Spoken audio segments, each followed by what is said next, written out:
চৌমাথা বাজারে আমরা সবসময় ধারণাই করতাম সবসময় যে এই বাজারে আমাদের বড় বড় চাকরিজীবী অথবা ঘুষ দুর্নীতির সাথে যারা জড়িত তারা আসতেন, দেখা যেত যে এই জন্য অনেক বেশি দামের মাছগুলো এই বাজারে উঠতো, ওই মানে ক্রেতাও ছিল।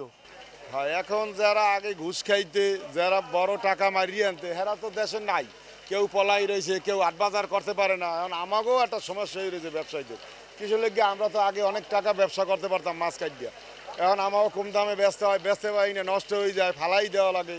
লোকশ্রুতি আছে বরিশালের বড়লোকের বাজারের নাম চৌমাথা বাজার। আর ১০টা বাজার দিনে শুরুতে বসলেও চৌমাথায় বাজার বসে রাতে। বড় সাইজের নদী ও সমুদ্রের মাছ, মাংস, সবজি ও নিত্য প্রয়োজনীয় পণ্য এখানে পাওয়া যায় হাত বাড়ালেই। তবে স্বাভাবিকের তুলনায় দাম কিছুটা বেশি এ বাজারে। তবে সেই ঐতিহ্যে ভাটা পড়তে শুরু করেছে। ঘুষখোরদের অভাবে বেচা বিক্রি নেই বাজারে।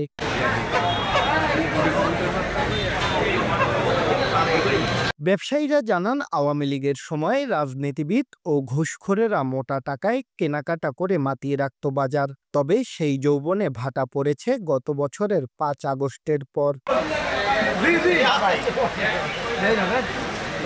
এখন বড় মাছ সহজে বিক্রি না হওয়ায় বাধ্য হয়ে পিস করে বিক্রি করতে হচ্ছে।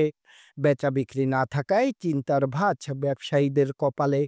এই বাজারে ভালো ভালো গাইতে অনেক টাকা পয়সা লাগে, বড় বড় মাছ আস্তা বিক্রি করতাম। এখন এমন অবস্থা হয়েছে, মানুষের কাছে পয়সা করি নাই, তা একটা মাছ কাটলে ১০-১২ জনের বিক্রি করা লাগে, ১০-১২ জনের লেগে। এর লেগে আর আমরা বেচতে আমার কষ্ট হয়। আর ব্যবসা বাণিজ্য আগের মতো নাই। আগে আমলিকের আমলে একসময় বড় বড় নেতারা আইতে বা যারাই আইতে তারা অনেক টাকা পয়সা লই আইতে, আইয়া বড় বড় একটা মাছ কিনে লই, আমরা বাজারে কোনো মাছ থাকতে না। এখন একটা মাছ আমাকে ৪-৫ দিনেও বিক্রি করা লাগে। হ্যাঁ, এখন যারা আগে ঘুষ খাইতে, যারা বড় টাকা মারিয়ে আনতে, হেরা তো দেশে নাই। কেউ পলাই রয়েছে, কেউ আট বাজার করতে পারে না। এখন আমাকেও একটা সমস্যা হয়ে রয়েছে ব্যবসায়ীদের। কিছু লেগে আমরা তো আগে অনেক টাকা ব্যবসা করতে পারতাম মাছ কাটিয়ে। এখন আমাকেও কম দামে বেচতে পারি না, নষ্ট হয়ে যায়, ফালাই দেওয়া লাগে। এখন তো আগের লোকজন নাই, এখন অনেকে তো দেশেই নাই, এখন বেচা কিনাও কম। ঘুষখোরেরা আছে দেশে, এরা তো বলা তো বেড়াতে পারলে কিনতে না বড় মাছ। এখন তো বড় মাছের কাস্টমার কম না। ঘুষখোর বলতে দেখা গেছে অনেকে চাকরি করে ঘুষ খায়, বউটা হাত দিয়ে চাকরি মাকরি লইয়ে ঘুষ খায়। এইটা তো বড় মাছ কিনে আইয়া, এটা তো ঘুষখোর কয়। এখন নাই বলতে দেখা গেছে বড় মাছ এখন আগের সে একটু কম বিকায়। ভোগান্তি বেচা কিনা কম, এই ভোগান্তি। আগে তো ওই ৯-১০ লোক আসলে দেখতে একটু বেচা কিনা ভালো হইতে, এখন তো বেচা কিনা হেঁটে নাই, চলে যাওয়ার পর বেচা কিনা অনেক কমে গেছে, বুঝছেন? বেচা কিনা অনেক কম, মাছের দামও কম।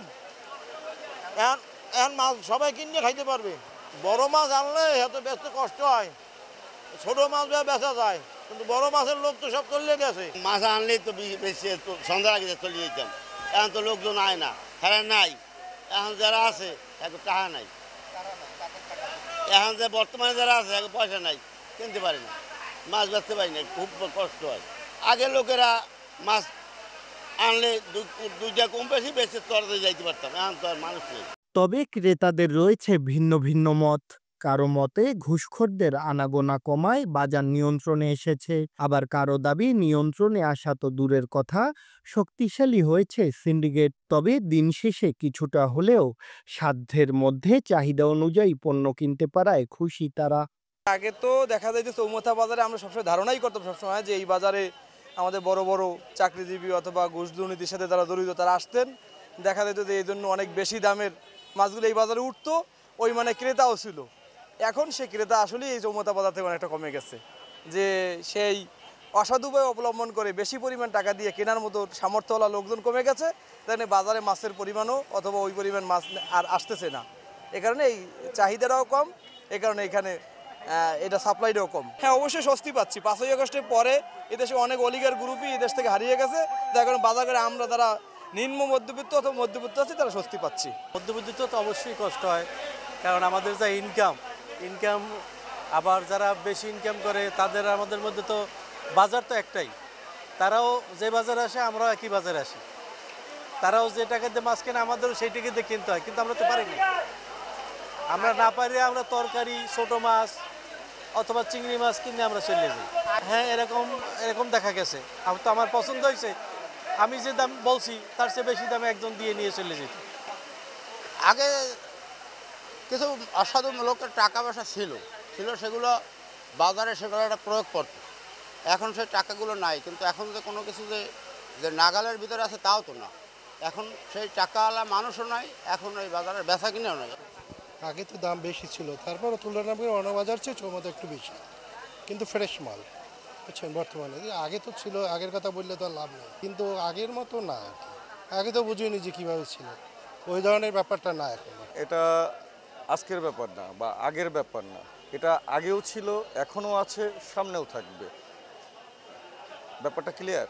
কারণ আগে যে জিনিসটা আগে যে বলছে এখন সে চলে গেছে তা কিন্তু না, হয়তো ধরন চেঞ্জ হয়েছে। আর এই যে অসাধু ব্যাপার বলেন আর সাধু ব্যাপার বলেন, মানে এখন প্রত্যেকটা জায়গায় হলো টেকনিক্যালি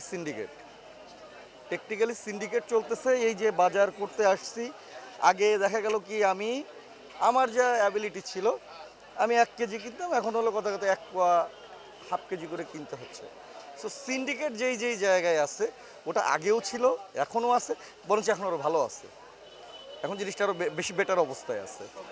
চৌমাথা বাজারে মাছ, সবজি ও নিত্য প্রয়োজনীয় পণ্যের কয়েকশো দোকান রয়েছে। প্রতিদিন এ বাজারে 20 থেকে 30 লাখ টাকার উপরে বেচা বিক্রি হয়। শাকিল মাহমুদ, বাংলাদেশ টাইমস, বরিশাল।